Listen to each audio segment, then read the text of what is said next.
할렐루야, 반갑습니다. 여러분 이렇게 만나게 돼서 참 반갑습니다.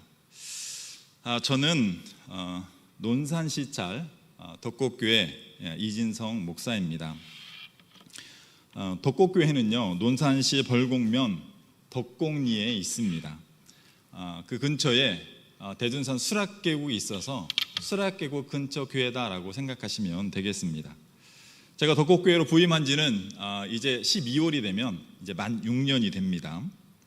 저는 지난해부터 교회 앞에 있는 400평짜리 밭을 임대해서 농사를 짓고 있습니다. 올해가 벌써 2년째입니다. 6년 중에 2년째 농사를 짓고 있습니다. 목사가 무슨 목회는 안 하고 농사를 짓는가 싶으실 것입니다. 그러나 제가 농사를 짓게 된 이유가 있습니다. 오늘은 제가 농사 짓는 이야기를 좀 하려고 합니다. 제가 부임하고 4년째 되던 해 재작년 4월에 제가 교회 십자가 탑을 새로 설치를 하게 되었습니다. 십자가 탑의 밑에 부식이 너무 심해서 교체를 하게 된 것입니다. 새로 만든 십자가 탑은요, 전체를 스테인리스 파이프로 만들었습니다. 부식이 되지 않도록 바람이 잘 통할 수 있는 그런 구조로 이렇게 만들었습니다. 맨 위에 십자가도 스테인리스 파이프로 만들었습니다. 그리고요, 그 맨 위 십자가는 앞뒤로 야외용 LED 전구를 촘촘하게 붙여서 빛을 발하게 그렇게 만들었습니다. 덕곡교회가 그 덕곡리 마을 가운데 있는지라 십자가의 불을 밝히자 마을이 전체가 다 밝아지는, 환하게 밝아지는 그런 상황이 되었습니다. 밤이면요, 달빛보다 더 밝았습니다. 여러분, 그 밝기가요, 여러분이 생각하는 것보다 더 밝았어요. 그래서 저는 제가 그 십자가 탑을 디자인을 했어요. 재료 선정도 하고 어떻게 했으면 좋을지 계략적인 디자인을 해서 했기 때문에 그 십자가 탑이 세워지고 그 탑에 불이 밝혀질 때마다 너무 은혜가 되는 거예요. 또 환하게 동네를 비추니까 참 기분이 좋고 뿌듯했습니다. 자, 그런데요, 얼마 지나지 않아서 이 십자가 탑으로 인해서 문제가 발생하게 됩니다. 제가 재작년 그 7월 말경에 갑자기 몸이 안 좋아서 한 3주 병원에 입원을 하게 되었습니다. 입원을 하고 퇴원을 해서 교회에 돌아와 보니 십자가의 그 탑 불이, 제가 그렇게 뿌듯하게 생각하던 그 불이 꺼져 있는 것입니다.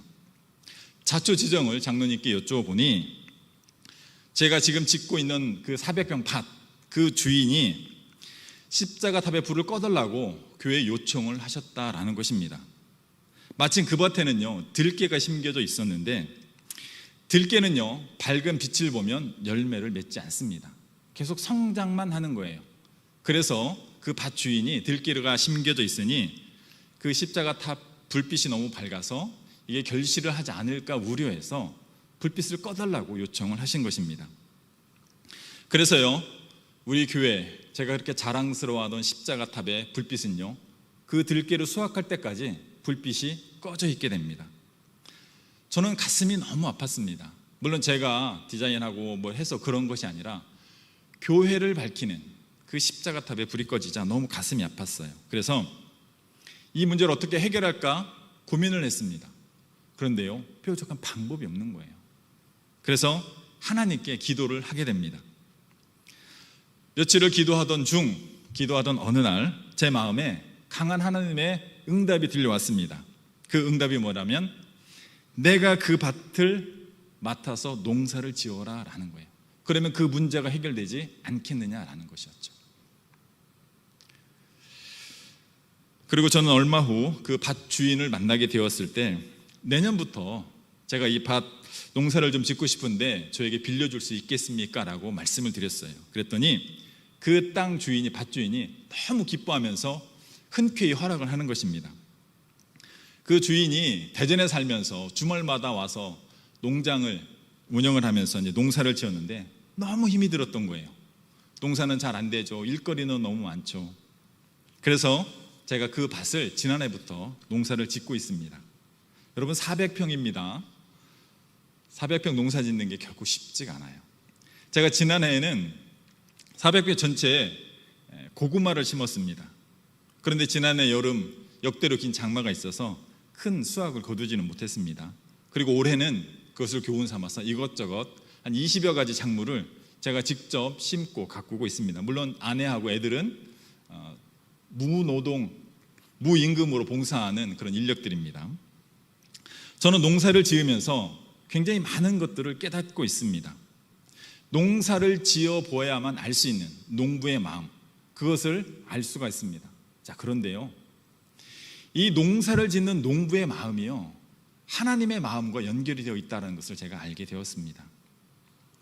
자, 상황을 제가 설명을 드릴게요. 작년에 농사를 짓게 된 상황입니다. 제가 아직 만으로는 50이 되지를 않았어요. 어떻게 보셨나 모르겠지만 시골에 젊은 목사가 부임을 했습니다. 저는 농사를 지어본 적이 없어요. 농촌 출신이지만 농사를 업을 해본 적이 없어요. 근데 동네 한가운데에 있는 가장 좋은 밭, 바로 버스 정류장 옆에, 그리고 교회 바로 맞은편에 있어요. 그 밭을 제가 농사를 짓는다는 이야기가 동네에 소문이 났습니다. 제가 농사를 짓는 것은요, 제가 원해서 짓는 것이 아니고 하나님의 응답을 따라 순종하는 결과입니다. 저는 농사를 지어본 적이 없어요. 근데 농사를 지어야 돼요. 근데 그 밭이요, 마을 한가운데 있어요. 동네 분들의 최대 감신사가 무엇이겠습니까? 오며 가며 그 농사가 어떻게 되는지를 보는 것입니다. 제가 부담감이 얼마나 컸는지 아십니까? 농사철이 되면요, 작년에는 잠이 잘 안 왔어요. 그러면서 저는 농사를 지으면서 하나님의 마음을 알게 됩니다. 자, 지난해 제가 고구마를 심었다고 말씀을 드렸잖아요. 작년에 고구마 심을 때 있었던 일입니다. 고구마를 심기 위해서는 그 밭을 갈고 이랑을 만듭니다. 그리고 이랑에 비닐을 씌워요. 그리고 그 비닐 위에다가 고구마 순을 하나씩 꽂아가지고 고구마를 심게 됩니다. 제가 그 밭에 고구마 순 60단을 심었습니다. 한 단은 고구마 순 100개입니다. 그러니까 6,000개의 고구마를 그 줄기 하나하나를 꽂을 대로 이렇게 꽂아야 되는 거예요.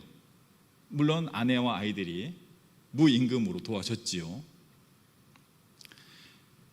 그런데요, 이 고구마 순을 심을 때 제 마음속에 정말 간절한 기도의 제목이, 기도가 나오는 것이었습니다. 제가 기도를 하려고 한 게 아니라 제 마음에 저절로 기도가 되는 거예요. 뭐라고요? 하나님, 이 고구마 순 하나도 죽지 않고 잘 자라게 해주세요. 동네 사람들이요, 이것만 보고 있습니다. 그리고 고구마 순한테는요, 협박을 했어요. 제가, 너희들 절대 죽으면 안 돼. 너희들은 반드시 살아야 돼. 그리고 풍성한 결실을 맺어야 돼. 왜 그런 줄 아니? 이 동네 분들이 다 보고 있단다. 그러면서 저는 문득 깨닫게 되는 것이 있습니다. 아, 이 마음이 농사를 짓는 농부의 마음이구나. 6,000개의 고구마 순 가운데 하나도 죽지 않기를 바라는 마음, 정말 그 마음이요, 농부의 마음이고, 이게 또한 하나님의 마음이다라는 그 감동이 확 오는 거였어요. 수천 개의 고구마 순을 심으면서 단 하나의 고구마 순도 죽지 않기를 바라는 그 마음, 농부의 마음, 바로 하나님의 마음이었던 것입니다. 한 영혼을 천하보다 귀하게 여기는 그 하나님의 마음이 저의 가슴 깊이 박히는 그런 일들이 있었습니다. 자, 농사를 지을 때 고구마를 심으면, 또 올해 여러 가지 작물을 심으면 필연적으로 또 맞닥뜨려야 하는 문제가 있습니다. 그것은 잡초와의 싸움입니다. 올해는 제가 고구마를 150평 정도만 심었습니다. 나머지 땅에는요, 이것저것 농작물을 많이 심었어요. 대충 세어보니까 20가지가 넘어요. 여러분이 생각할 수 있는 그냥 농작물이 어지간한 것은 다 심었다고 생각을 하시면 됩니다. 자, 이렇게 농작물을 심고 나면요, 반드시 해주어야 하는 작업이 있습니다. 그것이 무엇인가 하면 잡초를 제거하는 것입니다. 잡초. 제가 키우는 농작물은요, 대부분 모종을 사다 심거나 씨를 사다가 뿌리는 그런 방식으로 농사를 짓습니다. 근데 대부분은 모종을 사다가 심어요. 어린 싹을 사다가 심는 거죠. 그 비용이 만만치가 않습니다. 그리고 이것을 심기 위해서는 사전 준비를 해야 됩니다. 땅에 거름을 주고 곱게 갈아서 엎어준 다음 이랑을 만들고 비닐을 치고, 이런 작업들을 다 해야 돼요. 이렇게 해도 농작물을 심으면 어떻습니까? 비가 오지 않으면 또 물도 주어야 합니다. 또 시시때때로 거름도 주어야 하고요, 벌레도 잡아주어야 합니다. 그래야 그 농작물의 결실을 거둘 수 있고 우리가 섭취할 수 있게 되는 것입니다. 자, 그런데요, 농작물의 농사를 짓는 것은 이렇게 복잡하고 어렵습니다. 자, 그런데요, 잡초는요 어떨까요? 잡초는요 이 모든 것들이 다 필요하지 않습니다. 잡초는요 절대 씨를 뿌리지 않아요. 잡초는요 흙이 있는 곳이면 어느 곳이든 어김없이 반드시 자랍니다. 잡초는요 거름을 주지 않아도 됩니다. 잡초는요 벌레도 먹지 않아요. 기가 막힌 일이죠. 벌레라도 좀 먹어주면 덜 자랄 텐데. 그리고요 잡초는요 일반 농작물보다 몇 배나 더 빨리 자랍니다. 그리고 잡초는 뽑아도 또 자라고 또 자라납니다. 잡초는요 잡초가 가진 사명을 절대 잃어버리지 않고 포기하지 않고 끊임없이 자라납니다. 참 기가 막힙니다. 그래서 저는 또 한 가지를 깨닫습니다. 잡초는 위대하다. 잡초는 위대하다. 제가 한날은요 딸기밭에 앉아 잡초를 뽑다가 거의 울 뻔했습니다. 딸기 하우스 하시는 분이 저에게 그 귀한 딸기 모종 150주를 주셨어요. 그리고 한번 노지 딸기를 한번 심어보라라고 말씀을 하시는 거였습니다. 맨 땅에서 자라는 노지 딸기가 그렇게 맛있다는 거예요. 그래서 제가 그 150주를 받아다가 비닐을 깔지 않고 노지에 심었습니다. 자, 그런데요 이 노지 딸기는 올 한 해는 번식을 시켜야 되는 거예요. 그러니까 런너라고 그래서 딸기에서 계속 이렇게 새싹이 나옵니다. 그럼 이걸 번식시키면 내년에 이 딸기 그 순에서 이제 딸기가 열리는 거예요. 올해는 번식을 시키고 잡초를 뽑아줘야 하는 거예요. 그래야 딸기를 먹을 수 있는 것입니다. 그런데요 여러분 어떻습니까? 비닐을 씌우지 않고 딸기를 심었어요. 맨 땅에 딸기 모종을 중간중간 심었어요. 어떠한 일이 생겼겠습니까? 금세 일주일이면요 푸른 잔디밭처럼 잡초가 싹 올라옵니다. 끊임없이 이 잡초를 뽑아 주어야 하는 거예요. 잡초를 뽑는 목적은 무엇입니까? 내년에 그 맛있는 딸기, 하우스 딸기와는 비교도 할 수 없는 그 맛있는 딸기를 먹기 위해서 부지런히 풀을 뽑아 주어야 그 잡초를 제거해 주어야 하는 것이었습니다. 그러면서 이 잡초의 위담에 대해서 다시 한번 깨닫게 되었습니다. 잡초, 너희들은 정말 대단하다. 너희들은 정말 위대하구나. 저는 지금도요 아침 저녁으로 위대한 그 잡초님을 만나러 밭에 자주 갑니다. 하루 한두 시간씩은요 그 위대한 잡초님과 씨름을 하고 있습니다. 그렇지 않으면요 농사가 되지 않기 때문입니다. 자, 제가 농사 얘기 잠깐 드렸고요. 이제 본문으로 잠깐 좀 돌아가 보도록 하겠습니다. 오늘 본문 말씀은요 예수님께서 하나님에 대해서 비유로 말씀하시는 내용 가운데 일부분입니다. 본문의 앞에 있는 하나님의 나라에 대한 비유 가운데 4가지 땅에 떨어진 씨 비유가 있고요. 또 그 비유가 무엇인지 설명해 주시고 있습니다. 그리고 등불 비유가 오늘 본문의 앞에 있는 내용입니다. 이것은 하나님의 나라의 어떤 특징에 대해서 말씀하시는 거죠. 자, 4가지 땅에 씨가 뿌려졌습니다. 그리고 그 결과가 나옵니다. 어떻습니까? 길가밭에 뿌려진 것은 씨들은 새들이 와서 먹어버렸고요. 흙이 얕은 돌밭에 뿌려진 씨들은 싹이 돋으나 해가 난 후에 말라버리게 됩니다. 또 가시떨기에 뿌려진 씨는요 자라지만 가시가 기운을 막아서 결실을 하지 못하게 됩니다. 그리고 4번째, 좋은 땅 옥토에 뿌려진 씨앗은 30배, 60배, 100배 결실을 맺게 됩니다. 자, 이 비유에서 예수님께서 말씀하시는 하나님의 나라 특징, 복음이 결실을 맺기 위해서는 특정한 조건, 즉 좋은 땅이 있어야 한다라는 것을 말씀하시고 있습니다. 그리고 이어지는 내용이 하나님의 나라 특징, 또 하나의 특징이죠. 등경 위에 놓인 등불 이야기입니다. 이 등경 위에 놓인 등불 비유가 말하는 하나님의 나라의 특징은 하나님의 나라는 이제 더 이상 감추어지지 않고 세상에 드러나게 되었다라는 그런 의미의 말씀입니다. 자, 그러면서 오늘 본문의 말씀이 이어집니다. 오늘 본문 말씀을 제가 한 번 더 보겠습니다. 또 이르시되 하나님의 나라는 사람이 씨를 땅에 뿌린과 같으니 그가 밤낮 자고 깨고 하는 중에 씨가 나서 자라되 어떻게 그리 되는지를 알지 못하느니라. 땅이 스스로 열매를 맺되 처음에는 싹이요 다음에는 이삭이요 그 다음에는 이삭에 충실한 곡식이라. 열매가 익으면 곧 낫을 대나니 이는 추수 때가 이르렀음이라. 오늘 본문은요, 스스로 자라는 씨 비유입니다. 사람이 씨를 뿌리면 그 씨가 스스로 자라는 것 같이 하나님의 나라도 스스로 자라난다, 반드시 자라나서 이루어질 것이다 라는 그러한 특징을 말씀하시는 것입니다. 자, 제가 질문 한 가지 드리겠습니다. 농부가 농작물에 씨를 뿌리고 가만히 있으면 그 농작물은 결실을 거둘 수 있을까요? 없을까요? 앞서 힌트를 좀 드렸는데 일반적인 경우는요, 결실을 거두지 못합니다. 자, 그러면 30배, 60배, 100배의 결실을 거두려면 어떻게 해야 할까요? 결실을 거두기 위해서는요, 추수 때까지, 그 곡식을 거둘 때까지 지속적으로 잡초를 제거해 주어야 합니다. 잡초는요, 농작물이 뿌려지는 곳, 땅이 있는 곳, 그 어느 곳에서나 씨를 뿌리지 않아도 자라나기 때문입니다. 그러면 이 잡초를, 결실을 거둘 때까지 뽑아 주어야 하는 이유는 무엇일까요? 앞서 말씀드린 것처럼 잡초는요, 결코 지치지 않습니다. 잡초는요, 그 자라나는 것을 결코 포기하지 않습니다. 끊임없이 끝까지 계속해서 자라날 것이기 때문입니다. 하나님의 나라, 복음의 씨앗은요, 이미 이 땅에 우리 가운데 뿌려졌습니다. 이 하나님의 나라는요, 반드시 우리 가운데 이루어질 것입니다. 추수 때가 다가온다라는 것입니다. 반드시요. 그리고 하나님의 나라는 온 세상에 밝히 드러났습니다. 하나님의 나라, 예수 그리스도, 복음, 세상에 모르는 사람이 많지는 않을 것입니다.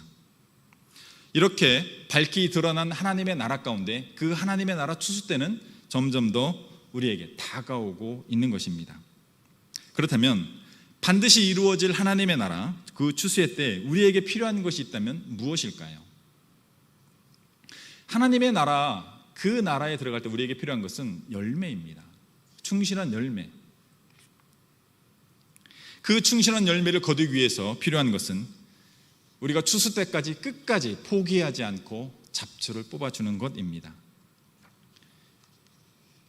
오늘 이 예배는 집교회 연합 예배로 드리는 것으로 알고 있습니다. 저는 목장과 구역으로 이렇게 구역의 개념으로 이해를 하고 있습니다. 자, 질문 또 하나 드리겠습니다. 교회의 다양한 모임 조직 가운데 충실한 열매가 결실하고 수확하는 최전방이 어디일까요? 교회는요, 이 땅에 임한 하나님의 나라입니다. 하나님의 법과 하나님의 왕이 되어서 하나님의 법으로 다스려지는 곳이기 때문에 교회는 이 땅에 임한 하나님의 나라죠. 이미 시작은 됐지만 아직 완성되지 않은 하나님의 나라인 이 교회 가운데 그런 수확을 할 수 있는, 결실을 맺는 최전방은요, 바로 목장이고 구역입니다. 여러분의 표현으로는 집교회입니다. 농작물을 심고 가꾸는 곳에는요, 반드시 잡초가 자라는 것처럼 하나님의 나라를 기대하며 바라보며 교제하는 성도들의 모임 가운데, 결실을 향해 나아가는 성도들의 모임 가운데도 반드시 그 신앙을 반대하는, 그 신앙을 무너뜨리고자 하는 잡초가 함께 자라난다라는 것입니다. 이 신앙을 방해하는 잡초는요, 결코 포기하지 않고 지치지 않는 그런 특징들을 가지고 있습니다. 제가 집교회에 숙제를 좀 내려고 합니다. 숙제 내드리는 겁니다. 숙제로 꼭 하셔야 됩니다.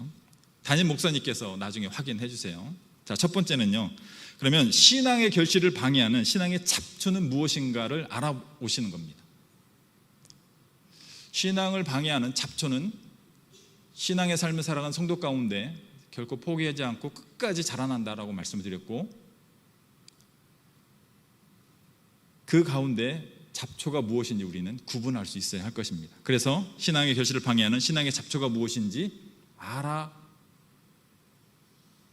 놓으셔야 합니다. 두 번째는요, 그러면 그 신앙의 잡초가 무엇인지 알게 되었으면 어떻게 제거할 것인가 또 한번 연구해 보시기 바랍니다. 이게 두 가지가 숙제입니다. 제가 집교에 내드리는 숙제입니다.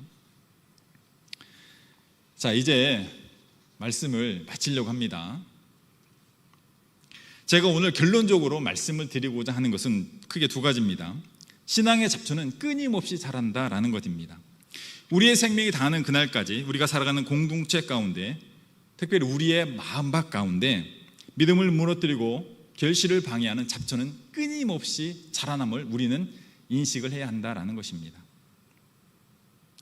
코로나 바이러스가 만연한 팬데믹 시대입니다.